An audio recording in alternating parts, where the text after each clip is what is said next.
Hey, what's up, everybody? This is my under 5-minute explanation of the verses that I read on TikTok and YouTube Shorts. If you like it, follow, subscribe, hit those buttons. But the verses that I'm going over today are 1 Thessalonians chapter 4, verses 13 through 18. And I'll read it to you here. And now, dear brothers and sisters, we want you to know what will happen to the believers who have died, so you will not grieve like people who have no hope. For since we believe that Jesus died and was raised to life again, we also believe that when Jesus returns, God will bring back with him the believers who have died.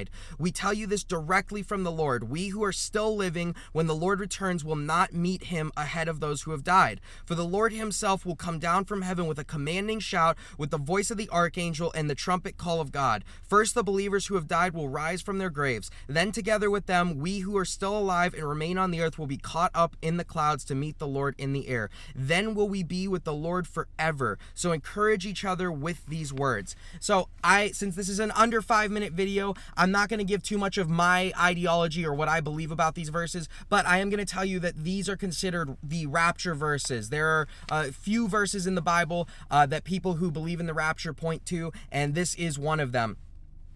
And so what is the rapture? Well, the rapture, the reason that people came up with the word rapture, even though it doesn't appear in the Bible, it comes from the Latin translation of the Bible that translated a catching together of the saints as the word rapio. And so we get our word rapture from that root word rapio. And so you won't find the word rapture in the Bible. You also won't find the word Trinity. You won't find the word Bible. You won't find any of these words in the Bible because they're words that we came up with to describe an event or a characteristic or something that we saw.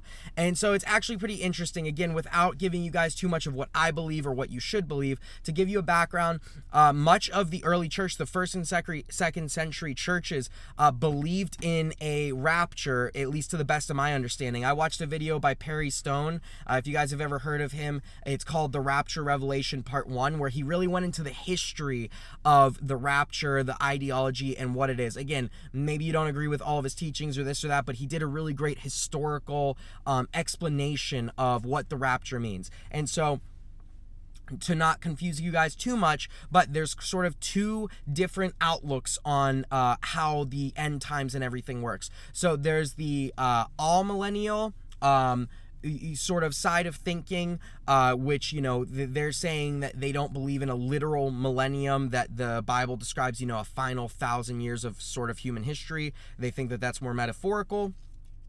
And, you know, there's sort of different sects. So without getting too deep into it, they're the ones who believe that the 1,000 years that you see several times in the book of Revelation is just metaphorical. And then there are the ones who believe it's literal. They literally believe that Satan is going to be bound for 1,000 years while Christ reigns and rules on the earth with believers. So there's the sect that believes that there is a literal 1,000 years, and then there's the other ones who think it's not a literal 1,000 years and that the devil has already been bound and all of those sorts of things. Now, on May 14th, 1948, Israel became a nation again, and that posed a real problem for the people who believed that the 1,000 years was metaphorical, because before Israel became a nation again, those people would say, listen, the tribulation, the book of Revelation talks all about there being a temple in Israel.